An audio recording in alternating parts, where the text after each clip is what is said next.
Assalamualaikum warahmatullahi wabarakatuh. Innal hamdalillah nahmaduhu wa nasta'inuhu wa nastaghfiruh wa na'udzu billahi min shururi anfusina wa min sayyiati a'malina.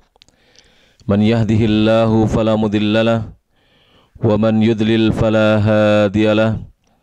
Asyhadu an la ilaha illallah wahdahu la syarikalah wa asyhadu anna Muhammadan abduhu wa rasuluh.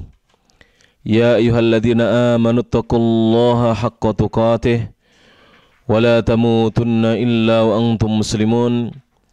Ya ayyuhan nasu taqu rabbakumul ladzi khalaqakum min nafsin wahidah wa khalaqa minha zawjaha wa batha minhuma rijalan katsiran wa nisaa'a. Wattaqullaha alladzi tasaaluna bihi wal arham innallaha kana 'alaikum raqiba. Ya ayyuhalladzina amanu taqullaha wa qulu qawlan sadida yuslih lakum a'malakum wa yaghfir lakum dhunubakum wa man yuti'illaha wa rasulahu faqad faza fawzan 'azima. Amma ba'd. Wa inna asdaqal hadithi kitabullah wa khairal huda huda Muhammadin sallallahu alaihi wa ala alihi wasallam. Syarrul umuri muhdatsatuha fa inna kulla muhdatsatin bid'ah wa kulla bid'atin dhalalah wa kulla dhalalatin finnar. Kita lanjutkan kajian kitab tauhid kita oleh Syekhul Islam Muhammad Ibnu Abdul Wahhab rahimahullahu ta'ala. Kita masuk bab yang ke-42, babu ma jaa fi man lam yaqna' bil halifi billahi. Berkata Syekhul Islam Muhammad bin Abdul Wahhab rahimahullahu ta'ala, seorang ulama besar dari kerajaan Saudi Arabia yang beliau mengikuti madhab dari Al-Imam Ahmad bin Muhammad bin Hanbal. Beliau adalah seorang ulama besar madhab Hambali. Rahimahullahu ta'ala mengatakan dalam kitabnya Kitab Tauhid, babu ma jaa fi man, bab yang membahas tentang apa saja yang datang berkaitan tentang seseorang lam yaqna', yang tidak merasa puas dan ridho bil halifi billahi, dengan sumpah yang disebut nama Allah Subhanahu wa ta'ala. Jadi dalam bab ini termasuk perbuatan yang terlarang adalah seorang tidak ridho apabila ada seseorang yang bersumpah dengan nama Allah Subhanahu wa ta'ala. Beliau kemudian menyebutkan hadis dari sahabat yang mulia Abdullah bin Umar radhiyallahu anhuma. Ani bin Umar radhiyallahu anhuma, dari sahabat yang mulia Abdullah bin Umar, semoga Allah taala meridhai Abdullah dan ayahandanya. Beliau mengatakan anna Rasulullah sallallahu alaihi wasallam qala, bahwasanya Rasulullah sallallahu alaihi wasallam bersabda, la tahlifu bi abaikum. Kata Nabi sallallahu alaihi wasallam, janganlah kalian bersumpah dengan menyebut nama bapak-bapak kalian. Man halafa billahi falyasduq. Kemudian Nabi mengatakan, man halafa billah, barang siapa bersumpah dengan nama Allah, dengan menyebut nama Allah, falyasduq, maka hendaknya dia berlaku benar. Wa man hulifa lahu billahi, dan barang siapa ada seorang bersumpah untuk dirinya dengan nama Allah, falyardha, maka hendaknya dia ridho dengan sumpah yang disebut nama Allah Subhanahu wa ta'ala itu. Wa man lam yardha falaisa minallahi, dan barang siapa yang tidak ridho dengan sumpah yang disebut nama Allah Subhanahu wa ta'ala, falaisa, maka tidak ada minallahi, dari Allah. Tidak ada dari Allah di sini, maksudnya tidak ada ganjaran dari Allah, pemberian dari Allah kepada mereka yang tidak ridha jika ada orang bersumpah dengan menyebut nama Allah Subhanahu wa taala. Rawahu Ibnu Majah, hadis ini diriwayatkan oleh Imam Ibnu Majah bisanadin hasanin, dengan sanad yang hasan. Jamaah yang dirahmati Allah Subhanahu wa taala, disebutkan dalam kitab Fathul Majid bahwasanya di situ Nabi SAW bersabda bagaimana? La tahlifu bi abaikum. Janganlah kalian bersumpah dengan menyebut nama bapak-bapak kalian, nenek moyang kalian.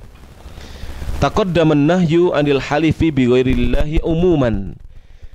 Telah berlalu disebutkannya larangan seorang bersumpah dengan menyebut nama selain Allah secara umum. Jadi secara umum seorang tidak boleh bersumpah dengan menyebut nama selain Allah Subhanahu wa taala. Kemudian Rasulullah bersabda, man halafa billahi, barang siapa bersumpah dengan menyebut nama Allah, falyasduq, maka hendaknya dia berlaku benar. Apa maksudnya? Hada mimma aujabahu Allah taala ala ibadih. Ini adalah perkara yang Allah wajibkan atas hamba-hambanya. Jadi dalam sikap hidup kita hendaknya kita menempuh jalan yang benar, berlaku benar. Jangan sampai seorang itu menempuh jalan yang keliru. Wa hassahum alaihi fi kitabih. Wa haddahum alaihi fi kitabih. Dan sungguh Allah Subhanahu wa taala telah menganjurkan hamba-hambanya agar berlaku benar, menempuh jalan kebenaran sebagaimana disebutkan dalam Al-Qur'an. Qala ta'ala, Allah Ta'ala berfirman sebagaimana dalam surah At-Taubah, bisa ditulis ya, surat At-Taubah ayat 119. Allah Subhanahu wa taala berfirman, ya ayyuhalladzina amanuttaqullaha wa kunu ma'as-shadiqin. Allah mengatakan, ya ayyuhalladzina amanu, wahai sekalian hamba-hamba Allah yang beriman, ittaqullaha, bertakwalah kalian kepada Allah, wa kunu, dan jadilah kalian ma'as-shadiqin, bersama orang-orang yang benar, orang-orang yang berjalan di atas kebenaran. Ayat ini terdapat dalam surah At-Taubah ayat yang ke-119. Para ulama kita memberikan tafsiran atas ayat ini. Apa tafsirannya? Ya ayyuhalladzina saddaqullaha wa rasulah, wahai orang-orang yang telah membenarkan Allah dan Rasulnya, mengimani Allah dan Rasulnya, wa amilu bisyar'ih, kemudian mau mengamalkan syariatnya Allah, imtathilu awamirallah, kerjakanlah oleh kalian perintah-perintah Allah, wajtanibu nawahiyah, dan jauhi seluruh larangan-larangan Allah, fi kulli ma taf'alun wa tatrukun, dalam segala perkara yang kalian kerjakan dan kalian tinggalkan, wa kunu ma'as-shadiqin, dan jadilah kalian bersama orang-orang yang jujur, yang benar, fi aimanihim wa uhudihim, dalam sumpah-sumpah mereka dan dalam perjanjian-perjanjian mereka, hendaknya berlaku benar dan jujur. Wa fi kulli sya'nin min syu'unihim, dan dalam segala urusan-urusan mereka wajib untuk berlaku benar. Kemudian di dalam firman Allah Subhanahu wa taala yang lainnya, sebagaimana disebutkan dalam surah Muhammad ayat yang ke-21, Allah Subhanahu wa taala berfirman, wa qala ta'ala, falau shadaqullaha lakana khairan lahum. Seandainya mereka benar terhadap Allah, niscaya hal itu lebih baik bagi mereka. Apa maksudnya? Disebutkan oleh para ulama dalam tafsiran surat Muhammad ayat 21, falau shadaqullaha fil imani wal amali, seandainya mereka jujur dan benar di dalam keimanan mereka kepada Allah dan dalam beramal, lakana khairan lahum, tentulah hal itu lebih baik bagi mereka, minal ma'siyati wal mukhalafah, dibandingkan perbuatan maksiat mereka, durhaka mereka kepada Allah, dan penyelisihan mereka terhadap syariat Allah Subhanahu wa taala. Sehingga jujur dan berlaku benar ini penting di dalam kehidupan kita. Maka apabila kita bersumpah dengan nama Allah, hendaknya kita berlaku benar dan jujur. Jangan bersumpah dengan nama Allah untuk membuat orang percaya kepada kita, padahal perbuatan yang kita tempuh adalah perbuatan-perbuatan yang menyimpang. Jadi ada seorang itu perbuatannya buruk, tapi dia bersumpah dengan nama Allah Subhanahu wa taala untuk menutupi kejahatannya. Tapi hendaknya dia bersumpah kepada Allah Subhanahu wa taala dengan menyebut nama Allah Subhanahu wa taala, kemudian berlaku benar, berbuat jujur, tidak kemudian berlaku tidak benar. Kemudian jamaah yang rahmati Allah Subhanahu wa taala, kita lanjutkan kepada bab yang selanjutnya karena kita ada kaitannya dengan bab selanjutnya, yaitu babu qauli masyaallahu wa syi'ta. Bab yang ke-43. Babu bab qauli ucapan seseorang masyaallahu berkat dan atas kehendak Allah, wa syi'ta dan berkat kehendakmu atau keinginanmu, atau atas kehendakmu dan keinginanmu. Ini adalah ucapan yang terlarang sebagaimana dalam penjelasan saya yang telah lalu. Jadi tidak boleh kita mengucapkan ucapan masyaallahu wa syi'ta. Yang diperbolehkan adalah kita mengucapkan masyaallahu thumma syi'ta. Tadi kata-kata thumma, tidak boleh pakai kata-kata wa. Atau yang terbaik, ini yang paling bagusnya, yang paling ikhlasnya dan paling bagusnya, paling afdolnya adalah kita mengucapkan masyaallahu wahdah. Ini yang paling bagusnya.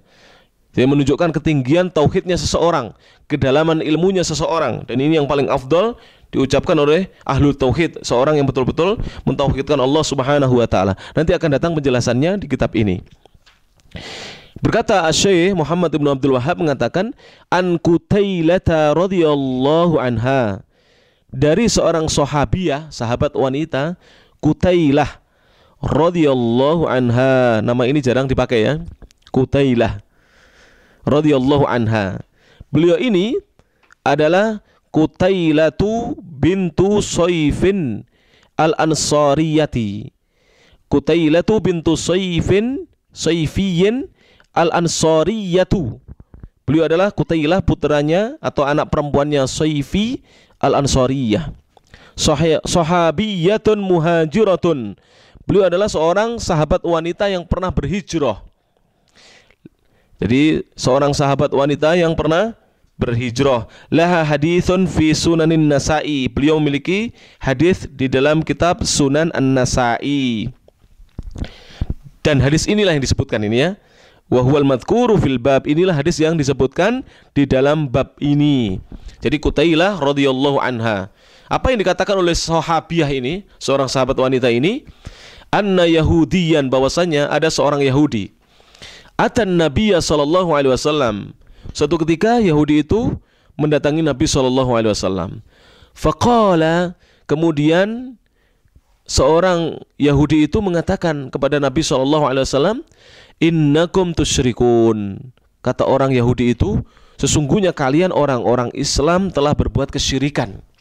Innakum, sesungguhnya kalian orang-orang Islam, tusyrikun, telah berbuat kesyirikan, telah mempersekutukan Allah. Taquluna, kata Yahudi itu, kalian mengatakan masyaallahu wa syi'ta. Kalian mengatakan ucapan masyaallahu wa syi'ta. Ini ucapan yang tidak boleh terlarang, karena ini ucapan yang mengandung kesyirikan kecil, asyirkul asghar, yang dilarang di dalam Islam, karena menyamakan makhluknya yaitu Nabi Muhammad SAW atau selain Nabi dengan Allah Subhanahu wa taala. Ini ucapan yang sering diucapkan oleh kaum muslimin pada waktu itu, karena mereka waktu itu belum mengetahui larangannya. Kemudian wataquluna, dan kalian orang-orang Islam juga biasa mengatakan wal ka'bati, demi Ka'bah. Ini juga tidak boleh. Ucapan wal ka'bati, demi Ka'bah, juga tidak boleh. Karena bersumpah itu hanya boleh menyebut nama Allah. Jadi wallahi atau billahi atau tallahi. Ada 3 huruf qasam ya. Huruful qasam thalathah. Yang pertama adalah at-ta dengan ta, kemudian pertama dulu al-ba, kemudian at-ta dan al-waw. Jadi 3 huruf itu. Bisa dengan billahi dengan ba, kemudian tallahi dengan ta, atau wallahi dengan waw. Ketiganya adalah huruful qasam, huruf-huruf yang digunakan untuk bersumpah. Tetapi tidak boleh kita menyebut nama selain Allah Subhanahu wa taala. Apa yang kemudian dilakukan oleh Nabi sallallahu alaihi wasallam? Fa amarahumun nabiyyu sallallahu alaihi wasallam. Fa amarahum, maka memerintahkan kepada mereka. An-nabiyyu sallallahu alaihi wasallam, Nabi sallallahu alaihi wasallam. Maka Nabi kemudian memerintahkan mereka, idza aradu, maksudnya mereka di sini adalah para sahabat radhiyallahu anhum ajmain, apabila mereka menginginkan an yahlifu, untuk bersumpah, an yaqulu, agar mereka mengucapkan wa rabbil ka'bati. Enggak boleh wal ka'bati, tapi ditambahi kata-kata rob di depannya.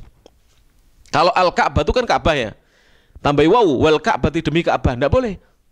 Tetapi kalau ditambahi robbu di depannya menjadi robbul ka'bati, boleh, karena artinya adalah pemiliknya Ka'bah, yaitu Allah Subhanahu wa taala. Pemiliknya Ka'bah adalah Allah Subhanahu wa taala. Maka boleh kita bersumpah dengannya dengan ditambahi wawu di depannya. Wa rabbil ka'bati, demi Robnya Ka'bah, demi pemiliknya Ka'bah, yaitu siapa? Allah. Kata lain dari Allah Subhanahu wa taala. Wa an yaqulu, dan agar mereka para sahabat mengucapkan, ini diajari oleh Nabi, Masya Allahu thumma syi'ta. Masya Allah, ini semuanya berkat atau atas kehendak Allah, kemudian juga kehendak dan keinginanmu. Rawahu an-Nasa'i Rawahu an-Nasa'i, di sini diriwayatkan oleh Imam Nasa'i dalam kitab Sunannya, wasahu, dan disahihkan oleh beliau Imam An-Nasa'i. Di dalam hadis ini apa pelajaran yang bisa kita petik? Yang pertama, tidak ada di kitab antum ya, qabulul haqqi mimman ja'a bihi kainan man kan. Diterimanya kebenaran sekalipun datang dari orang yang dia orang kafir. Jadi kebenaran itu diterima dari siapa saja yang datang membawanya, siapapun juga, tidak pandang bulu, walaupun orang kafir. Yang menegur Rasulullah SAW di sini siapa? Orang Yahudi kafir. Orang Yahudi mengatakan kepada Nabi, wah, para sahabat biasa mengucapkan ucapan-ucapan ini. Jadi kebenaran itu sekalipun datang dari orang kafir sekalipun, tetap wajib diterima kalau memang itu kebenaran. Inilah sikap seorang muslim yang indah sekali. Jadi kebenaran itu adalah memang barang hilangnya seorang muslim, dimanapun dia temukan, maka itu adalah miliknya, wajib untuk dia terima. Yang kedua, bayanun nahyi anil halifi bil ka'bah, larangan seseorang bersumpah dengan nama Ka'bah.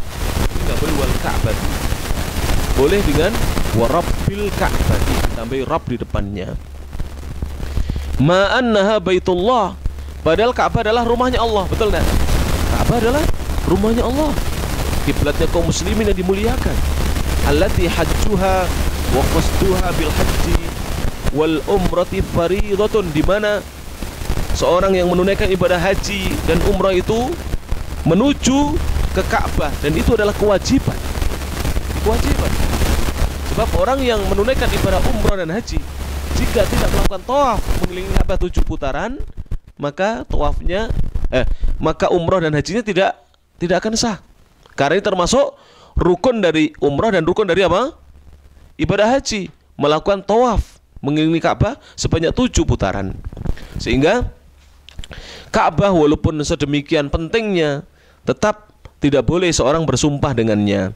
Wa hadza yubayyinu, maka hadis ini menjelaskan annan nahya, bahwasannya larangan itu anisyirki billahi amun, tentang kesyirikan kepada Allah itu umum. Larangan berbuat kesyirikan itu umum kepada siapapun, tidak peduli Ka'bah, tidak peduli malaikat, tidak peduli nabi-nabi Allah Subhanahu wa taala. Tidak boleh seorang berbuat kesyirikan.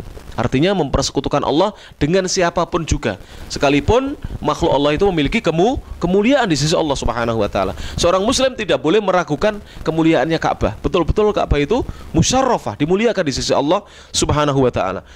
Bahkan di antara akidah Ahlussunnah wal Jamaah, Ahlussunnah meyakini bahwa seorang yang menghinakan Ka'bah akan dihinakan oleh Allah Subhanahu wa taala. Dan ini larangan, haram seorang menghinakan Ka'bah, mengotori Ka'bah, kemudian apalagi ingin merusak Ka'bah, membongkar Ka'bah, menghancurkan Ka'bah. Pasti Allah Subhanahu wa taala akan murka kepada orang-orang yang berbuat demikian. La yasluhu minhu syai', tidak pantas bagi Allah itu dipersekutukan sedikit pun, tidak pantas ada kesyirikan sedikit pun bagi Allah Subhanahu wa taala. La limalakin muqarrabin wala linabiyyin mursalin. Jadi tidaklah Allah dipersekutukan dengan malaikat yang dekat dengannya, dan tidak pula dengan nabi yang diutus oleh Allah Subhanahu wa taala. Tidak boleh. Makanya tidak boleh seorang mengatakan Masya Allah wa syi'ta. Walaupun ucapan ini diucapkan kepada Rasulullah SAW, manusia yang mulia, seorang Rasul paling mulia. Bahkan Rasulullah adalah pimpinan para nabi dan Rasul. Beliau termasuk ulul azmi minar rusul. Bayangkan. Tetapi tetap Allah Subhanahu wa ta'ala melarangnya. Walalil ka'bati, tidak boleh pula Allah disamakan, dipersekutukan dengan Ka'bah. Allati hiya baitullah, di mana Ka'bah itu adalah rumah milik Allah, fi ardihi, yang ada di tanahnya Allah Subhanahu wa ta'ala. Wa anta tara, sekarang engkau melihat ma waqa'a minan nasil yauma, apa yang terjadi di tengah-tengah manusia sekarang ini. Iya, kita lihat di tengah-tengah kaum muslimin sekarang ini. Minal halifi bil ka'bati, ada seorang yang bersumpah dengan menyebut nama Ka'bah.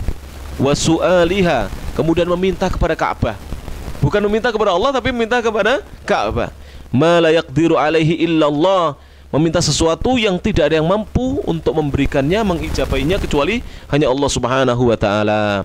Wa minal ma'lumi, sebagaimana kita ketahui bersama, annal ka'bata la tadurru wa la tanfa, bahwasanya Ka'bah itu tidak bisa mendatangkan madarat, mencelakakan kita, dan tidak bisa memberi kemanfaatan. Jadi ketika seorang muslim ya sholat diperintahkan untuk menghadap ke arah Ka'bah, bagi yang di Masjidil Haram ya, wajib menghadap kepada Ainul Ka'bah. Jadi kepada bendanya Ka'bah itu. Tetapi Ka'bah itu kita yakini tidak memberi madarat, tidak bisa mencelakakan kita, dan tidak pula bisa memberi kemanfaatan. Yang mendatangkan kecelakaan hanya Allah, dan yang bisa mendatangkan kemanfaatan juga Allah Subhanahu wa ta'ala.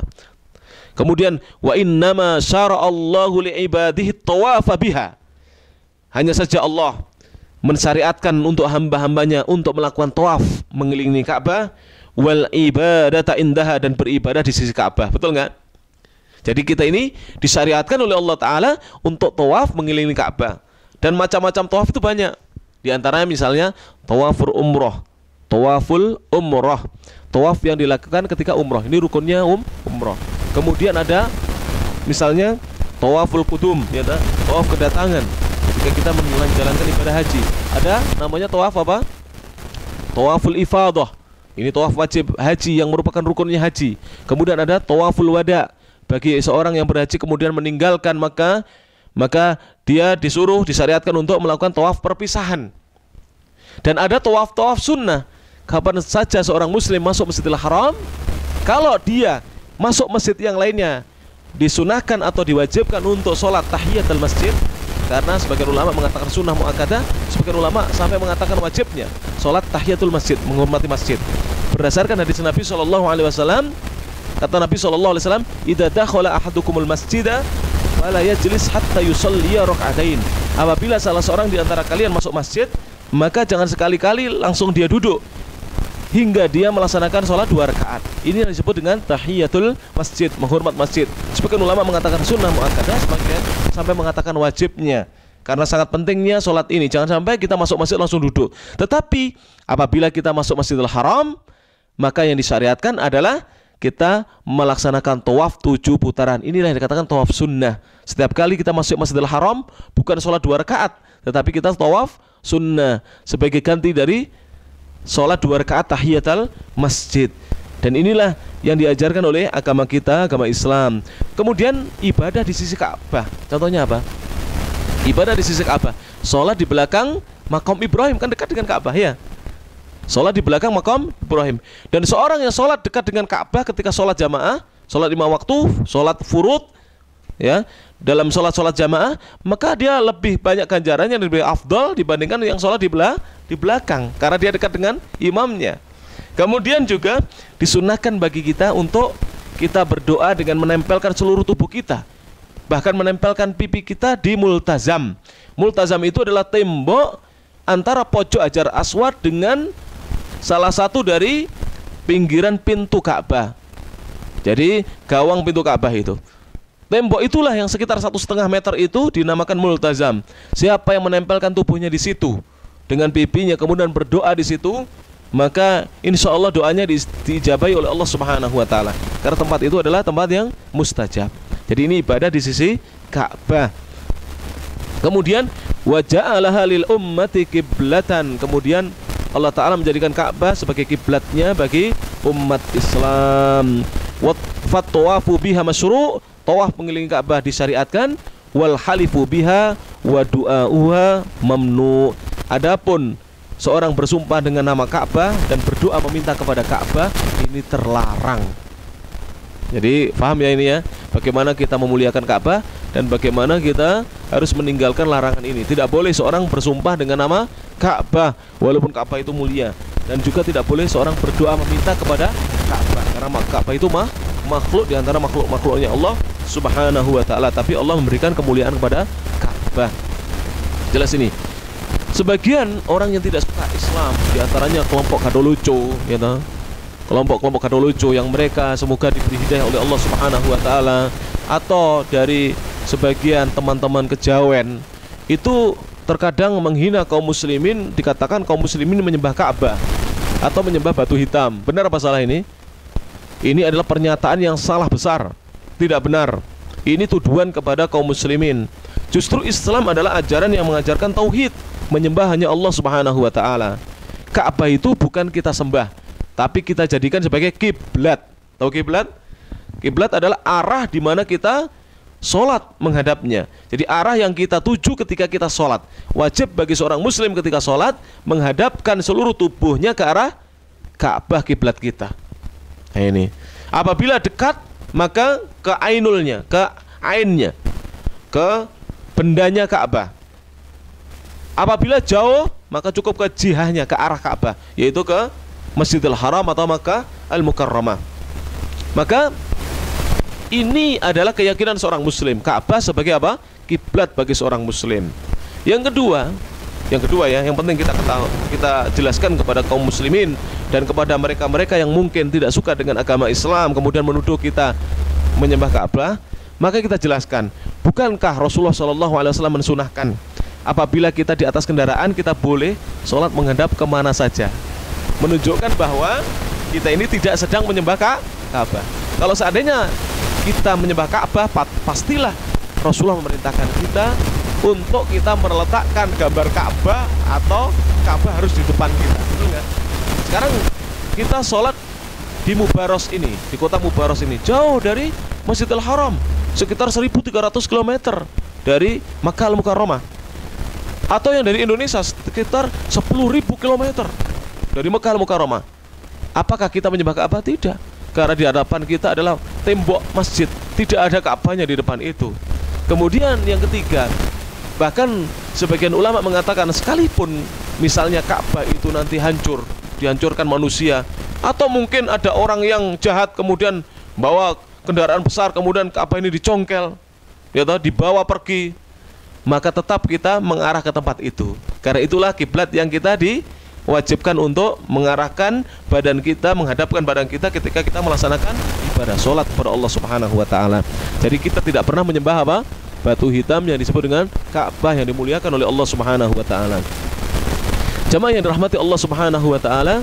Kemudian walahu, dan diriwayatkan pula oleh Imam An-Nasa'i aidan juga Ani bin Abbas radhiyallahu anhuma, dari sahabat yang mulia Abdullah bin Abbas radhiyallahu anhuma, beliau berkata, anna rajulan, bahwasanya ada seorang laki-laki, qala lin Nabi sallallahu alaihi wasallam, laki-laki itu mengatakan kepada Nabi sallallahu alaihi wasallam, masya Allah wa syi'ta. Dia mengatakan demikian kepada Nabi, ini semuanya berkat kehendak Allah dan juga keinginanmu. Faqala, maka Nabi sallallahu alaihi wasallam bersabda, aja'altani lillahi nidda, apakah kamu hendak menjadikan diriku tandingan bagi Allah? Aja'altani, apakah kamu hendak menjadikan diriku lillahi bagi Allah nidda, sebagai tandingan? Apakah kamu hendak menjadikan aku sebagai tandingan bagi Allah? Maka kata Nabi, ucapkan masya Allah wahdah. Dan inilah yang terbaik, ucapkan masya Allahu wahdah, atas kehendak Allah atau berkat kehendak Allah semata, tidak ada campur tangan dari kehendak manusia. Subhanallah. Dan inilah predikat yang tertinggi. Seorang muslim hendaknya mengucapkan ini ya. Masya Allahu wahdah, ini yang terbaik ya. Jamaah yang dirahmati Allah Subhanahu wa taala, dari dua dalil yang kita sebutkan tadi ya, disebutkan oleh para ulama kita, apalagi kalau kita misalnya menyebutkan ada di dalam Al-Qur'an dalam surah At-Takwir, bisa dicatat ya. Dalam surah At-Takwir ayat 28 dan 29, Allah Subhanahu wa taala berfirman, "Liman syaa'a minkum ay yastaqim wa ma tasyaa'una illa ay yasha'allahu rabbul alamin." Allah taala berfirman, "Liman syaa'a minkum ay yastaqim." Bagi siapa saja di antara kalian yang menginginkan ay yastaqim, untuk bisa istiqomah. Istiqomah di atas kebenaran dan iman. Kemudian Allah taala berfirman, "Wa ma tasyaa'una," tidaklah kalian berkehendak, berkeinginan, illa kecuali ayyasha Allahu, kehendak kalian itu sudah dikehendaki oleh Allah taala. Rabbul alamin, Rabbnya semesta alam. Jadi tidaklah kita menghendaki untuk bisa istiqomah di atas agama Allah, di atas kebenaran, di atas keimanan, dan kita tidak mampu pula untuk beristiqomah kecuali itu semuanya sudah dikehendaki oleh Allah Subhanahu wa taala. Jadi seperti kita menghadiri pengajian seperti ini, kajian-kajian Islam seperti ini tidak akan terwujud kecuali kita dikehendaki oleh Allah Subhanahu wa taala. Kata para ulama kita, dari ayat dan hadis-hadis yang sudah kita bacakan ini terdapat ar-raddu, bantahan alal qadariyati wal mu'tazilati. Bantahan kepada kelompok Qadariyah dan Mu'tazilah. Tidak ada di kitab itu ya. Ini ada di kitab saya. Jadi ini sebagai bantahan atas kelompok Qadariyah dan Mu'tazilah. Al-Qadariyah ini lawannya Al-Jabriyah. Kita biasa katakan Jabariyah ya. Jadi Al-Qadariyah. Jadi ayat-ayat dan hadis-hadis yang sudah kita bacakan tadi ini berisi ar-raddu, bantahan alal qadariyah, di atas kelompok Qadariyah. Qadariyah ini lawannya Al-Jabriyah. Wal Mu'tazilati, dan bantahan kepada Mu'tazilah. Nufatul Qadari, mereka ya, Nufatul Qadari, orang kelompok-kelompok yang mengingkari, meniadakan takdirnya Allah Subhanahu wa taala. Jadi Al-Qadariyah ini saya jelaskan ya supaya kita tahu. Kita wajib mempelajari akidah Ahlussunnah wal Jamaah. Al-Qadariyah dan Al-Mu'tazilah ini dua kelompok penentang, pengingkar takdir. Mereka tidak mengimani takdirnya Allah Subhanahu wa taala. Maksudnya apa? Menurut mereka, semua yang terjadi, yang dilakukan oleh makhluk ini adalah kehendak makhluk semata. Tidak ada sangkut pautnya dengan takdirnya Allah Subhanahu wa taala. Benar apa salah ini? Salah. Ini adalah keyakinan akidah yang menyimpang dari Islam. Nah, sebaliknya, lawannya mereka adalah kelompok Al-Jabriyah. Kelompok Jabriyah ini kelompok yang berlebihan di dalam memahami takdir, sampai mereka mengatakan bahwa manusia tidak memiliki kehendak atau keinginan, tidak memiliki kemampuan, dan tidak memiliki pilihan. Ini kelompok apa ini? Jabriyah.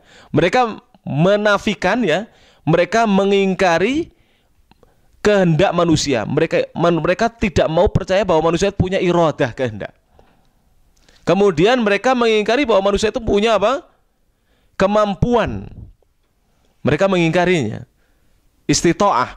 Kemudian mereka mengingkari bahwa manusia itu memiliki ikhtiar, pilihan di dalam hidup ini. Menurut mereka, apa yang dikerjakan manusia atau makhluk ini semuanya dipaksa oleh Allah. Mau tidak mau harus begitu. Yang soleh memang dipaksa jadi orang soleh, yang buruk dipaksa jadi orang buruk. Mereka mengibaratkan dalam bahasa kita ya, manusia itu seperti wayang yang digerakkan oleh dalangnya. Jadi orang yang sholat itu karena dalangnya itu Allah menggerakkan dia sholat. Orang yang bermaksiat karena Allah menggerakkan dia maksiat. Tidak punya pilihan, tidak punya kemampuan, dan tidak punya apa? Keinginan atau kehendak. Ini kelompok yang menyimpang juga. Ahlussunnah wal Jamaah bagaimana? Ahlussunnah wal Jamaah mengimani adanya takdir Allah yang baik maupun yang buruk. Karena kita sudah mempelajari bahwa ketika Rasulullah SAW ditanya oleh Jibril, beliau menjawab bagaimana? Antuk minabil qadari, wajib bagi dirimu untuk mengimani takdirnya Allah. Khairihi, takdir yang baik, wasyarrihi, maupun yang buruk.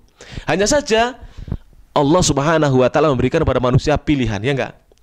Kita ini bisa milih apa enggak? Coba mohon maaf ya, kebetulan gelasnya cuma satu. Kalau seandainya kita ada 2 gelas, gelas air putih dengan teh, ternyata kita bisa memilih minum air putih atau minum teh. Bahkan bisa memilih dua-duanya diminum gantian, ya kan? Menunjukkan manusia punya pilihan dan diberi kemampuan dan diberi kehendak. Hanya saja perhatikan, kehendaknya manusia itu mengikuti kehendaknya Allah Subhanahu wa ta'ala. Kadang manusia ingin sesuatu, tetapi kalau Allah tidak kehendaki tidak bakal terwujud. Betul nggak? Seorang pemuda ingin nikah dengan gadis yang cakep, ternyata Allah tidak kehendaki, dapatnya biasa-biasa saja, karena memang tidak dikehendaki oleh Allah Subhanahu wa ta'ala. Jelas ini ya. Tetapi Allah tidak memaksa dia untuk menjadi orang buruk atau untuk memilih misalnya istri yang menurut dia tidak baik. Itu tidak. Manusia diberi oleh Allah pilihan dan kehendak. Jelas ini, 2 kelompok ini adalah kelompok yang menyimpang dari akidah Ahlussunnah wal Jamaah. Iya. Kemudian ya, adapun Ahlussunnah wal Jamaah bagaimana? Kalau yang mengingkari takdir itu disebut oleh para ulama wa annahum majusu hadhil ummati. Mereka adalah majusinya umat ini. Jadi Qadariyah itu kelompok majusi umat ini. Tahu majusi? Majusi kalau di dalam istilah akidah adalah mereka orang-orang yang menyembah api. Mereka menuhankan apa? Api. Nah, Qadariyah ini termasuk disebut majusinya umat ini karena mereka menolak mengingkari takdirnya Allah Subhanahu wa ta'ala ya. Wa amma ahlus sunnati wal jamaah. Sekarang kita pelajari sedikit bagaimana akidahnya Ahlussunnah wal Jamaah. Fatamassaku bil kitabi was sunnati fi hadzal babi wa ghairihi. Maka Ahlussunnah wal Jamaah berpegang teguh dengan Al-Qur'anul Karim dan sunnah-sunnah Nabi SAW di dalam bab ini dan di bab-bab yang lainnya. Wa'taqadu, dan mereka meyakini anna masyiatal abdi, bahwasanya kehendak keinginannya hamba itu tabi'atun, mengikuti li masyiatillahi ta'ala, kehendaknya Allah Ta'ala. Jadi tidak bisa lepas dari kehendak Allah Subhanahu wa ta'ala. Fi kulli syai'in, dalam segala hal, mimma yuwafiqu, dari apa saja yang menyesuai atau yang sesuai, yang selaras, ma syara'ahu Allahu, yang selaras dengan apa yang disyariatkan oleh Allah, wa ma yukhalifuhu, dan apa yang menyelisih syariatnya Allah Subhanahu wa ta'ala. Jadi ya, kehendaknya hamba itu baik kehendak hamba yang sesuai dengan syariatnya Allah atau yang tidak sesuai dengan syariatnya Allah, itu semuanya mengikuti kehendaknya Allah Subhanahu wa ta'ala. Kata beliau, min af'alil ibadi wa aqwalihim, baik berupa perbuatan maupun ucapan hamba. Jadi kita ini mau berkata-kata, ini tidak bisa berkata-kata kalau tidak dikehendaki oleh Allah Subhanahu wa ta'ala. Kita mau berbuat apa saja, tidak akan bisa berbuat kecuali dikehendaki oleh Allah Subhanahu wa ta'ala. Fal kullu bimasyiatillahi, maka semuanya dengan kehendak Allah, wa iradatihi, dan dengan iradah keinginan Allah Subhanahu wa ta'ala. Fama wafaqa ma syara'ahu radiyahu wa ahabbah, apa saja yang sesuai selaras dengan apa yang Allah syariatkan, maka Allah pasti ridho dan Allah cintai. Jadi misalnya ya, seorang ingin sholat itu sesuai dengan syariat Allah enggak? Selaras dengan syariat Allah. Allah memerintahkan sholat. Dia ingin sholat, asalnya dia tidak pernah sholat 5 waktu. Kemudian setelah dia mendengarkan pengajian, dia ingin sholat. Ya Allah, kalau saya tiba-tiba mati, gimana, saya belum pernah beribadah kepadamu, menyembahmu. Maka dia sholat, maka Allah akan ridho dan mencintai dia. Wa ma khalafahu, dan apa saja kehendak manusia yang menyelisih syariatnya Allah, karihahu, Allah membencinya, minal abdi, dari seorang hamba. Jadi kalau ada hamba yang berkeinginan ya menyelisih syariat Allah, misalnya saya nggak mau sholat, ada orang mengatakan begitu ya, ada orang mengatakan dia nggak mau sholat, maka Allah Subhanahu wa ta'ala membenci kehendak hamba yang demikian. Allah tidak suka. Allah suka, cinta apabila hamba itu sesuai kehendaknya dengan syariatnya Allah Subhanahu wa ta'ala. Allah Ta'ala berfirman dalam surah Az-Zumar ayat yang ke-7, ini dalilnya ya. Allah Ta'ala berfirman, in takfuru fa innallaha ghaniyyun ankum, jika kalian kufur Allah tidak membutuhkan kalian. Jadi manusia itu kalau kufur, Allah tidak butuh kepada manusia. Allah butuh kita apa enggak? Enggak. Yang butuh itu kita yang butuh Allah Subhanahu wa ta'ala, bukan Allah yang membutuhkan kita. Iya, Allah itu tidak butuh kita, betul. Kemudian wala yarda li ibadihil kufur, dan Allah tidak akan ridho kepada hamba-hambanya yang melakukan kekufuran. Jadi Allah tidak ridho apabila hamba-hambanya berbuat kekufuran. Wa in tashkuru, jika kalian bersyukur kepada Allah, kalian bersyukur dengan beribadah kepada Allah, yardahu lakum, maka Allah ridho kepada kalian. Jadi Allah ini ridho apabila kita bersyukur kepada Allah Subhanahu wa taala. Secara umuman ya, kehendak itu dibagi dua. Kalau kita membaca Al-Qur'an, kehendak itu dibagi dua. Jadi Allah itu memiliki dua kehendak. Yang pertama, kita singkat dengan iradah kauniyah. Iradatun kauniyatun. Ini secara singkat ya. Yang kedua, iradatun syar'iyyatun, iradah syar'iyah. Yang pertama apa? Iradatun, kehendak Allah, kauniyah. Kemudian yang kedua, iradatun syar'iyyatun. Ini ada dua. Sebagian ulama mengatakan yang pertama itu dengan nama ini ya. Sebagian ulama mengatakan iradatun qadariyatun khalqiyatun, ini ya. Yang pertama itu kadang-kadang diberi nama iradatun qadariyatun khalqiyatun. Yang kedua diberi nama iradatun diniyatun syar'iyyatun. Apa bedanya? Bedanya secara singkat ya. Kalau iradah kauniyah itu adalah kehendak Allah Subhanahu wa taala ya, kehendak Allah Subhanahu wa taala yang mencakup seluruh yang ada di alam ini. Jadi kehendak Allah Subhanahu wa taala yang meliputi, mencakup seluruh yang ada yang Allah ciptakan di alam ini. Itu adalah kehendak apa? Kauniyah. Misalnya bagaimana? Allah mengendaki ada orang kaya, ya enggak? Ada orang miskin, ada orang sehat, ada orang sakit, ada orang yang bertakwa, ada orang yang kufur ya, ada yang taat, ada yang bermaksiat, ada yang rajin sholat, ada yang tidak rajin sholat, bahkan ada yang tidak mau sholat, dan seterusnya. Ini kehendak apa? Kauniyah. Meliputi seluruh apa yang ada di alam ini. Jadi apa yang Allah ciptakan itu semuanya dikehendaki oleh Allah Subhanahu wa taala. Kemudian yang kedua, kehendak syar'iyah adalah apa? Kehendak Allah yang mengandung kecintaan dan ridho Allah. Kehendak Allah yang mengandung kecintaan dan ridho Allah. Jika Allah ridho dan cinta, maka ini adalah kehendak apa? Iradah syar'iyah. Seperti apa? Misalnya Allah menghendaki agar hamba-hambanya mentauhidkan Allah. Allah menghendaki adalah hamba-hambanya menjauhi kesyirikan. Allah menghendaki adalah hamba-hambanya mengikuti sunnah Nabi SAW. Dan Allah menghendaki adalah hamba-hambanya meninggalkan perbuatan-perbuatan yang tidak ada tuntunan dari Nabi SAW. Ini namanya iradah apa? Syar'iyah, kehendak syar'iyah. Insya Allah penjelasannya akan kita jelaskan dalam waktu-waktu yang akan datang. Sampai di sini yang bisa disampaikan. Kita masih belum selesai di dalam bab ini. Subhanakallahumma wa bihamdik, asyhadu an la ilaha illa anta, astaghfiruka wa atubu ilaik. Wa akhiru da'wana alhamdulillahi rabbil alamin. Wassalamualaikum warahmatullahi wabarakatuh.